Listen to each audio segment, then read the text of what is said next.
సూర్యదేవుని కోవెల సైతం రథం ఆకారంలో 7 జోడు గుర్రాలతో 12 జతల చక్రాలతో నిర్మితమైంది.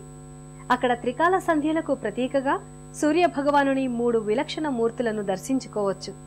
ఆ దర్శన భాగ్యం మనము పొందుదాం.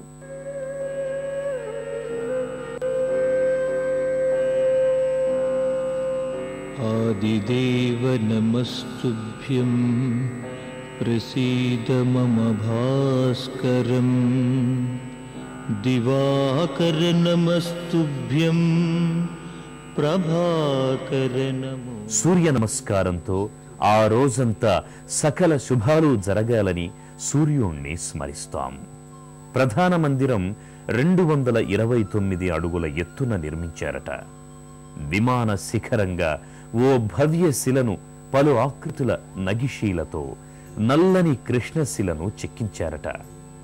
దానిని నాటి నిర్మాణ కౌశలంతో అంత ఎత్తున ప్రతిష్ఠించారు. కానీ ఆ విమాన శిఖర శిలకున్న అయస్కాంత శక్తి వల్ల ఓడల ప్రయాణాలకు ప్రమాదంగా పరిణమించిందని భావించారు.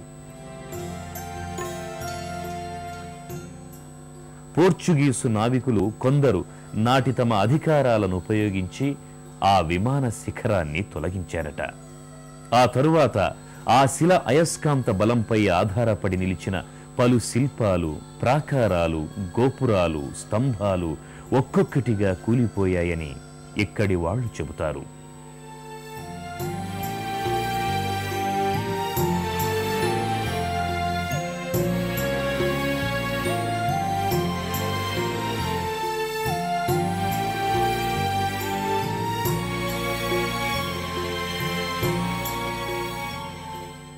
గర్భాలయం ప్రధానమూర్తికి అర్చనలు సాగకపోయినా ప్రాతర్మాధ్యాహ్న సాయం సంధ్యల ప్రకారం ప్రతిష్ఠించిన 3 సూర్య విగ్రహాల దర్శనం అపురూపంగా భావిస్తారు.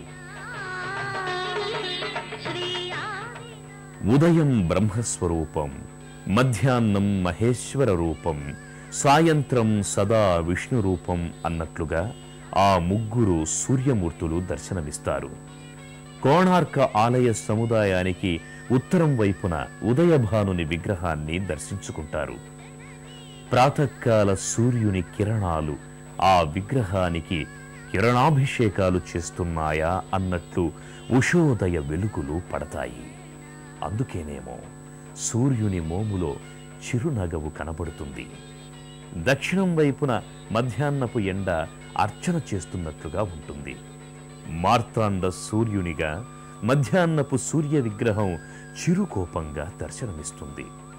పడమర వైపు పొద్దుగురుంకే సూర్యుని గోధూళి వర్ణంలో మెరిసే సాయం సంధ్యాకాంతులు హారతిస్తున్నట్లు కనిపించి పులకింపచేస్తుంది.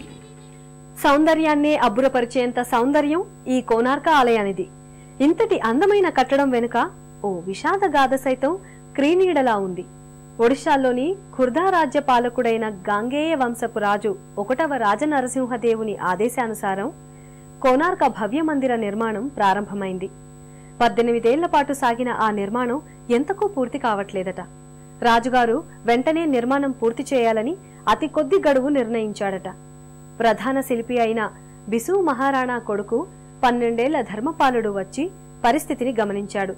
తన బుద్ధి కుశలతతో ఆ బాలుడు అసాధ్యమైన గండశిలను విమాన శిఖరంగా అంత ఎత్తుకు సునాయాసంగా చేర్చి చూపాడు. అంతలోనే శిఖరంపై నుండి పక్కనే ఉన్న బంగాళాఖాతంలోకి దూకేసి ఆత్మార్పణం చేసుకున్నాడట.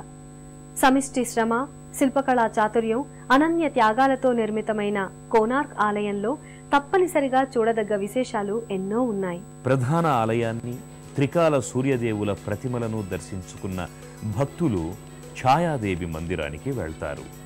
అక్కడ నుంచి ముందుకు సాగిన యాత్రికులకు మరో విశేష దృశ్యం కనబడుతుంది. సూర్య రథచక్రంలో ఒకరోజు కాలాన్ని 8 భాగాలుగా విభజనకు గుర్తుగా 8 ఆకులుగాను, ఆయా కాల విభజనల్లో జరిగే దినచర్యలు శిల్పాలుగా ఉండడం ఇందులోని విశేషం.